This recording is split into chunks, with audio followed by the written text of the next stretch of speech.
name is Cindy Magalio, and I'm a candidate for a Master's of Educational Technology degree from Boise State University, with certification in online teaching. I live in New Jersey with my husband, who is a high school band director, and we have a very talented daughter who attends Maryland Institute College of Art in Baltimore.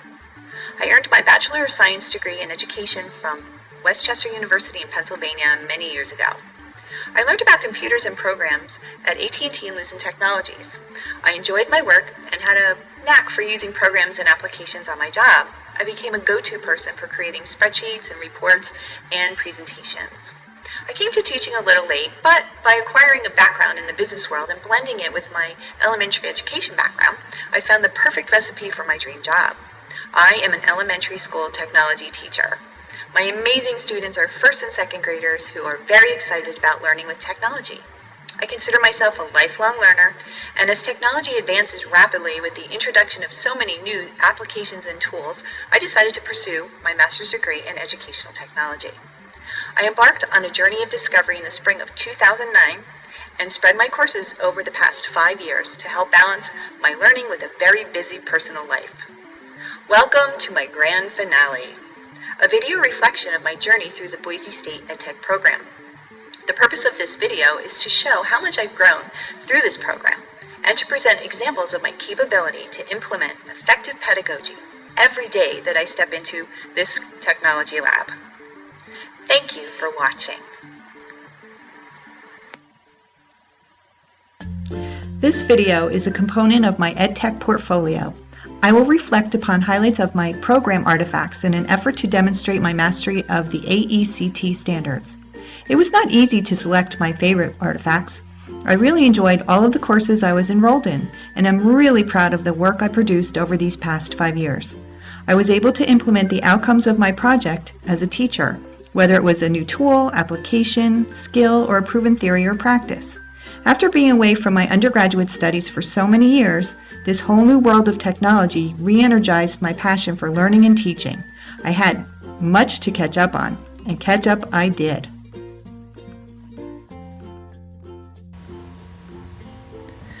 I actually began with EdTech 502. This was a great way to start it all.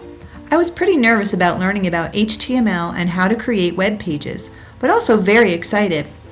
I always wanted to learn because I found so many online resources that were okay, but just not exactly what I was looking for. This class helped me create my vision of what tech resources should look like for my learners. It was also an incredibly valuable tool that I used throughout the rest of my courses in the EdTech program. These are a few of my website projects.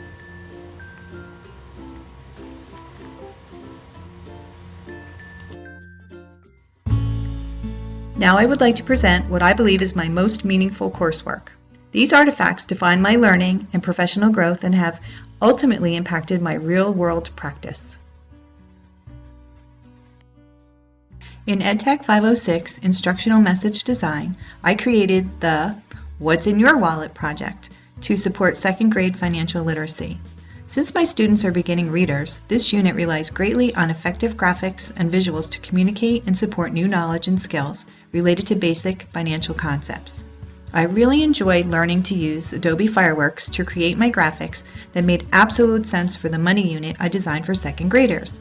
Previously, I needed to adapt existing graphics and lessons to meet the needs of beginning and, in some cases, non-readers. I will be displaying pages that show some examples of how I learned to apply various principles of design based on Linda Lohr's book, Creating Graphics for Learning and Performance, Lessons in Visual Literacy, including CARP, contrast, alignment, repetition, and proximity.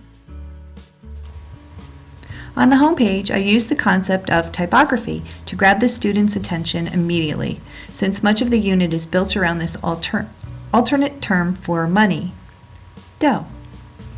The letters are created with pictures of money for student readability. The dough statement graphic is the most essential tool that the students will utilize. It is a tracking tool for students and an assessment tool for teachers. I designed the page to be simple for young students by directing their attention to the most important areas they need to respond to using the concept of space. And the dough chart utilizes the principles of hierarchy to emphasize the value of the currency.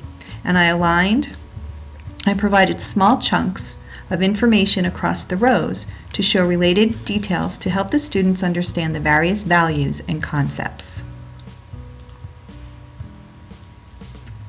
I employed the key events for concept learning, introduction, body, conclusion, and assessment from Smith & Reagan to design and organize my unit lessons and website. I kept my pages simple and colorful, using a lot of green, which is the color of money. And this helps the students relate to the concepts. The final lesson ties everything together with review, reflection, and assessment. I loved working with this lesson and continue to keep these concepts in mind when designing lesson resources and materials.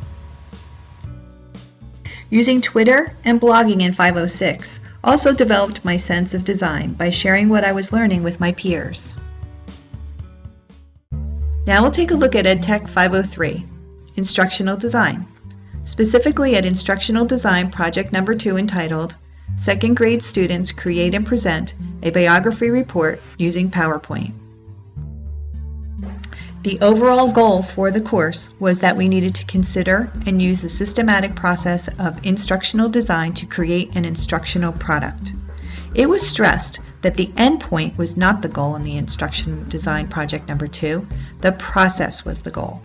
The assignment seemed like a huge undertaking, and it was, but I was able to use my favorite second grade technology project as the topic of my instructional design project. My second grade students had been writing biographies in their classroom. I proposed to the second grade teachers that we take it a step further and integrate technology in the form of a PowerPoint presentation to create and present the subjects of their biographies in a new and exciting way. We collaborated to help our students meet New Jersey core curriculum content standards for technology, language arts, and social studies. The picture on my project cover shows how cute they look dressed as their biography person. I applied Hynek, Melenda, Russell, and Smaldino's Assure instructional design model and also relied on Smith & Reagan's instructional design strategies to guide my work. The design process I learned in this course has been an extremely valuable tool as a technology teacher, especially as I develop new curriculum. I have always considered myself an efficient planner, but after taking this course, I see myself as more of a designer with my focus centered on my students. This was a very successful assignment, and as a result, Dr. Perkins asked to use my project as an example for other students.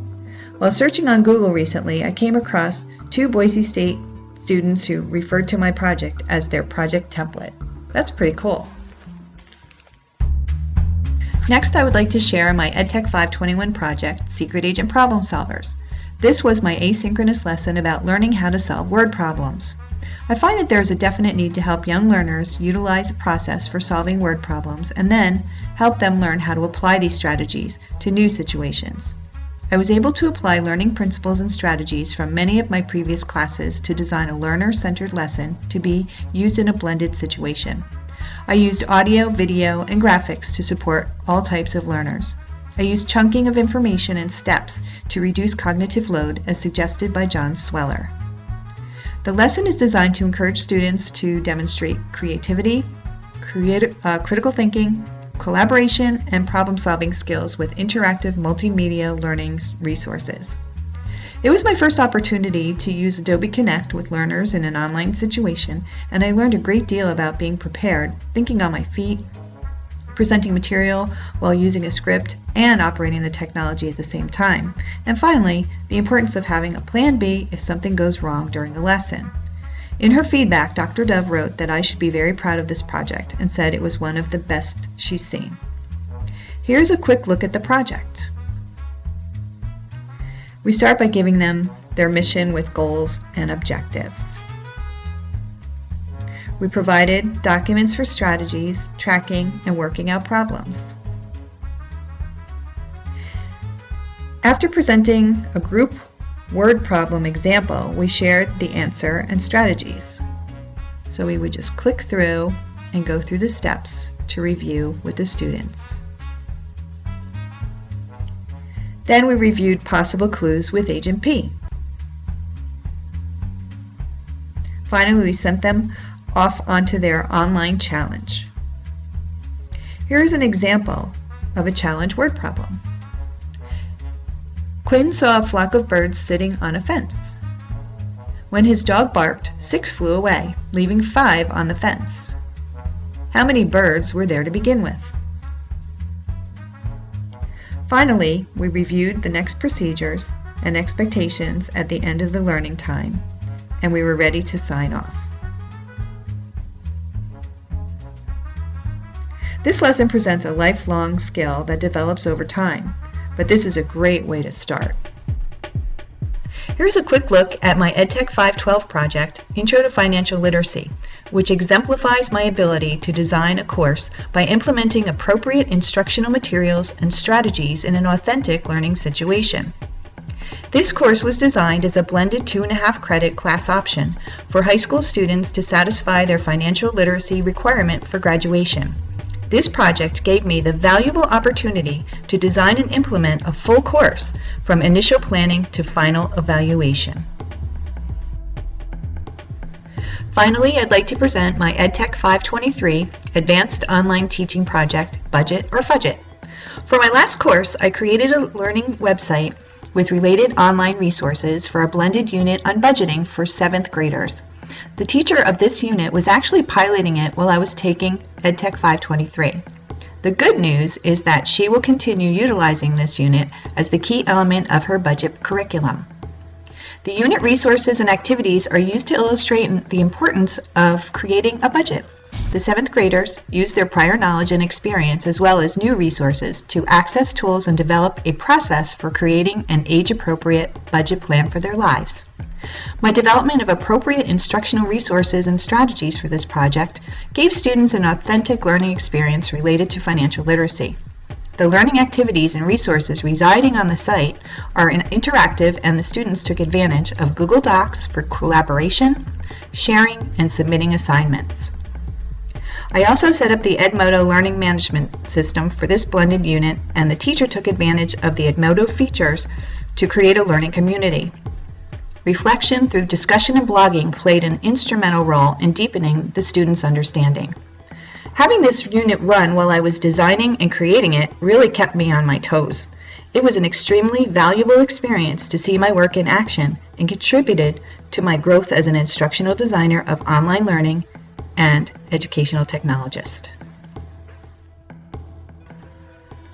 One of the most interactive sections of the site houses the learning stations, where students rotate through to participate in individual or collaborative projects and activities.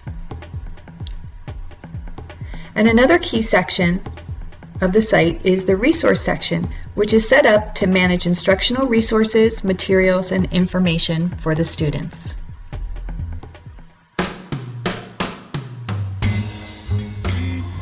Well, that's about it. Thank you for viewing my highlights. I hope you've enjoyed taking a look at a few of my favorite projects that I developed over the past 5 years in the Boise State EdTech program. I feel so fortunate to have worked with amazing professors, staff, and fellow students along this journey. The EdTech program has changed my life both professionally and personally by giving me the opportunity to virtually connect and learn with others who share my passion for teaching and learning with technology. I am truly grateful to have acquired valuable skills and knowledge through this program that have helped me grow and become the teacher I am today. At this point, I can say, I am a Boise State educational technologist. What's your superpower?